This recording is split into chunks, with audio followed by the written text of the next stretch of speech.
Leitura bíblica referente ao dia 21 de junho, 2 Reis, capítulos 1 e 2, Salmo 139, Provérbios capítulo 17, versículos 19 a 21, Atos 13, 42 a 52 e a música Nobre e Eterna Causa. Comecemos aqui com Atos capítulo 13, a partir do versículo 42. Quando Paulo e Barnabé estavam saindo, as pessoas pediram que no sábado seguinte lhes falassem estas mesmas palavras. Terminada a reunião na sinagoga, muitos dos judeus e dos prosélitos piedosos seguiram Paulo e Barnabé, e estes, falando com eles, os persuadiam a continuar firmes na graça de Deus. No sábado seguinte, quase toda a cidade se reuniu para ouvir a palavra do Senhor. Mas os judeus, vendo as multidões, ficaram com muita inveja e, blasfemando, contradiziam o que Paulo falava. Então Paulo e Barnabé, falando ousadamente, disseram: era necessário pregar a palavra de Deus primeiro a vocês. Mas como vocês a rejeitam e se julgam indignos da vida eterna, eis que nos voltamos para os gentios, porque o Senhor assim nos determinou. Eu coloquei você como luz dos gentios, a fim de que você seja para a salvação até os confins da terra. Os gentios, ouvindo isto, se alegravam e glorificavam a palavra do Senhor, e creram todos os que haviam sido destinados para a vida eterna. E a palavra do Senhor se espalhou por toda aquela região. Mas os judeus instigaram as mulheres piedosas de alta posição e os principais da cidade e levantaram perseguição contra Paulo e Barnabé, expulsando-os do seu território. E estes, sacudindo contra eles o pó dos pés, foram para Icônio. Os discípulos, porém, estavam cheios de alegria e do Espírito Santo. Amém. Estando arraigados e alicerçados em amor, a fim de podermos compreender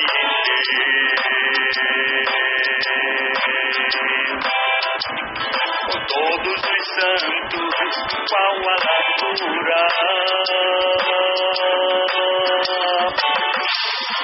o comprimento, a altura, a profundidade.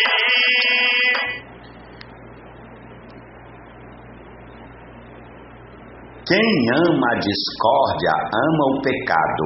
O que faz alta a sua porta, facilita a própria queda. O perverso de coração jamais encontra o bem, e o que diz coisas más acaba em desgraça. Quem gera um tolo faz isso para sua própria tristeza. O pai do insensato não terá alegria. Provérbios 17, 19 a 21. Amém. Para que sejamos com toda a plenitude de Deus tomados, tem Ele o poder para fazer. Salmo 139. Senhor, tu me sondas e me conheces, sabes quando me sento e quando me levanto, de longe conheces os meus pensamentos, observas o meu andar e o meu deitar e conheces todos os meus caminhos. A palavra ainda nem chegou à minha língua, e tu, Senhor, já a conheces toda. Tu me cercas por todos os lados e pões a tua mão sobre mim. Tal conhecimento é maravilhoso demais para mim. É tão elevado que não o posso atingir. Para onde me ausentarei do teu espírito? Para onde fugirei da tua face? Se subo aos céus, lá estás. Se faço a minha cama no mais profundo abismo, lá estás também. Se tomo as asas da alvorada e me detenho nos confins dos mares, ainda ali a tua mão me guiará, e a tua mão direita me susterá. Se eu digo às trevas, com certeza me encobrirão, e a luz ao redor de mim se fará noite, até as próprias trevas não te serão escuras, e a noite é tão clara como o dia. Para ti as trevas e a luz são a mesma coisa, pois tu formaste o meu interior, tu me teceste no ventre de minha mãe. Graças te dou, visto que, de modo assombrosamente maravilhoso, me formaste. As tuas obras são admiráveis, e a minha alma o sabe muito bem. Os meus ossos não te foram encobertos quando no oculto fui formado e entretecido como nas profundezas da terra. Os teus olhos viram a minha substância informe, e no teu livro foram escritos todos os meus dias, cada um deles escrito e determinado, quando nenhum deles ainda existia.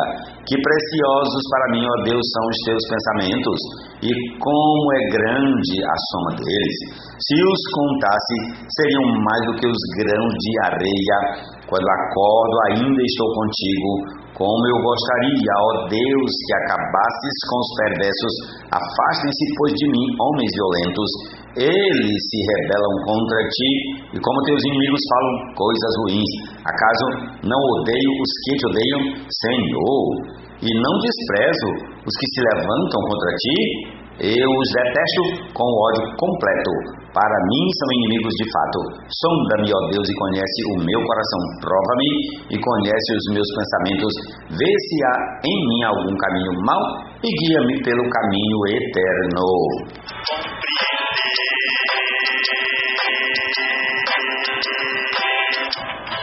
Todos os santos, qual a largura,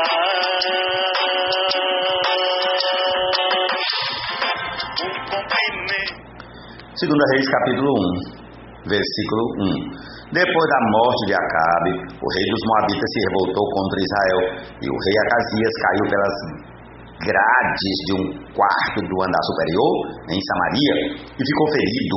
Então enviou mensageiros e lhes disse: vão consultar Baal-zebub, deus de Ecrom, para saber se vou sarar desta doença. Mas o anjo do Senhor disse a Elias o tesbita: levante-se, vá encontrar-se com os mensageiros do rei de Samaria e pergunte-lhes: será que não há Deus em Israel para que vocês estejam indo consultar Baal-zebub, deus de Ecrom?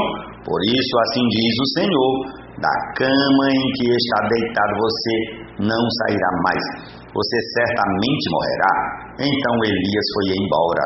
Os mensageiros voltaram para o rei, e este lhes perguntou: o que houve? Por que voltaram? Eles responderam: um homem veio ao nosso encontro e nos disse que deveríamos voltar para o rei que nos havia mandado e dizer o seguinte: assim diz o Senhor, será que não há Deus em Israel para que você esteja mandando consultar Baal-zebub, deus de Ecrom? Portanto, da cama em que está deitado você não sairá mais, você certamente morrerá.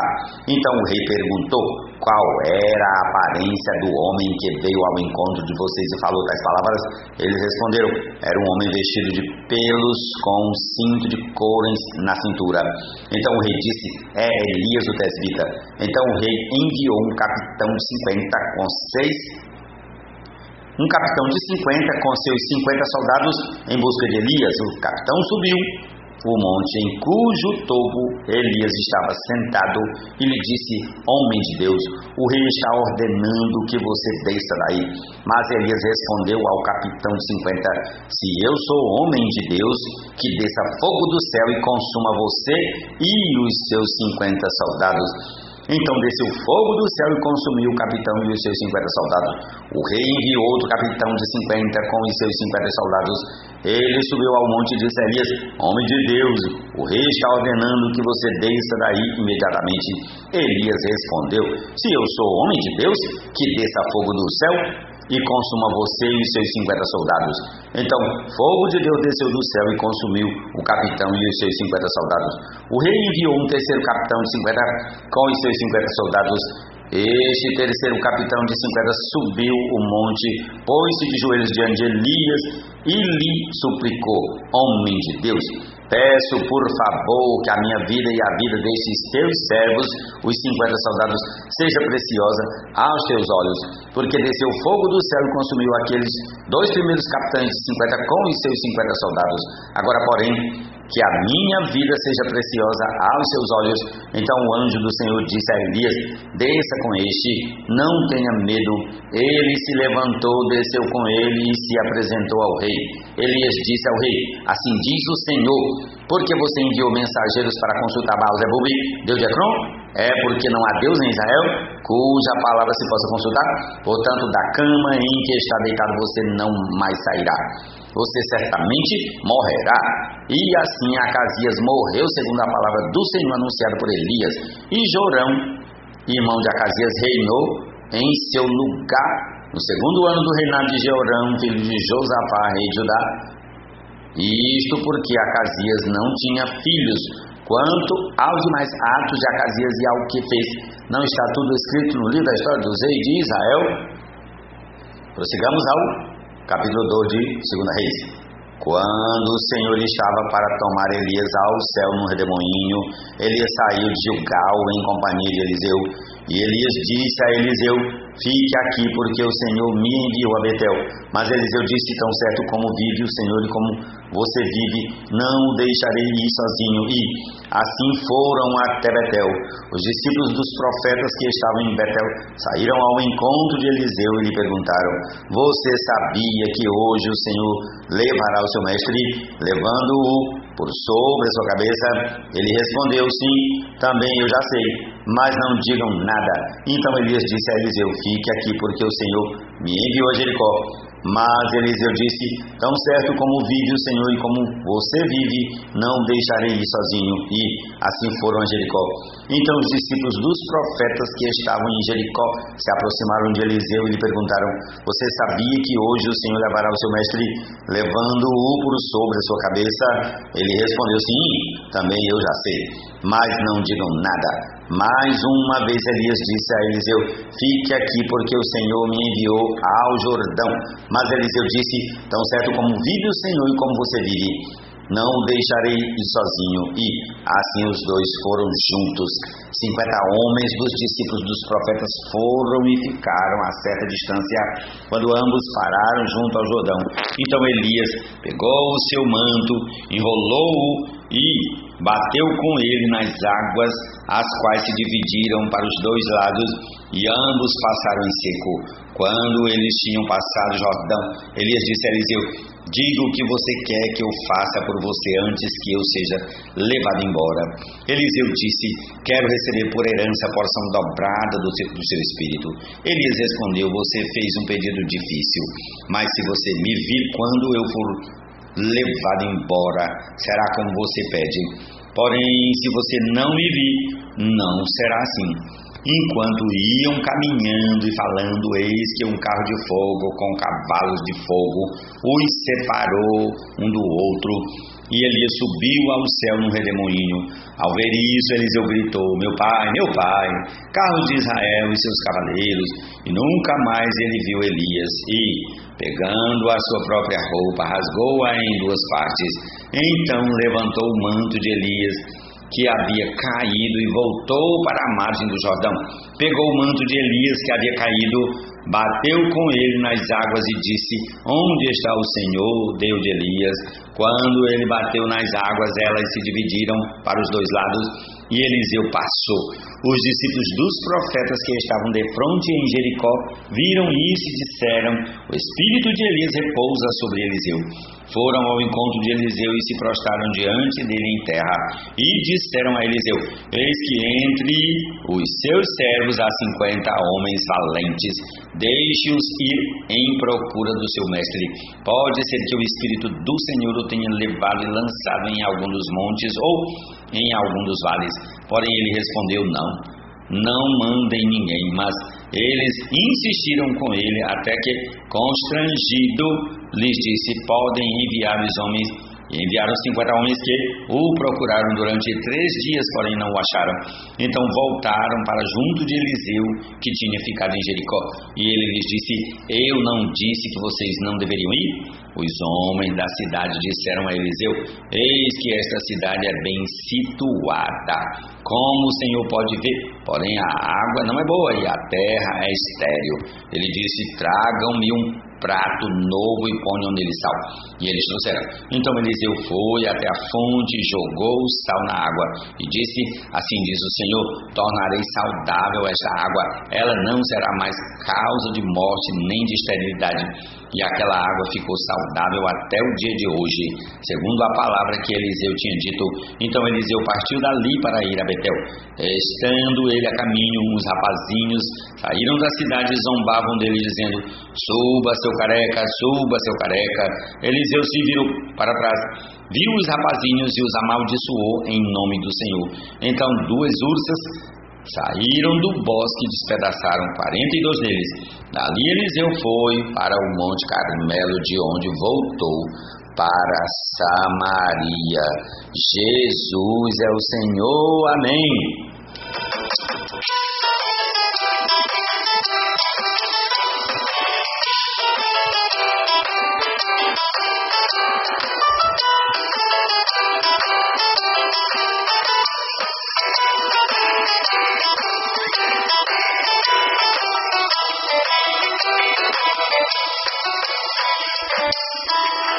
Por esta causa me ponho de joelhos diante do Pai,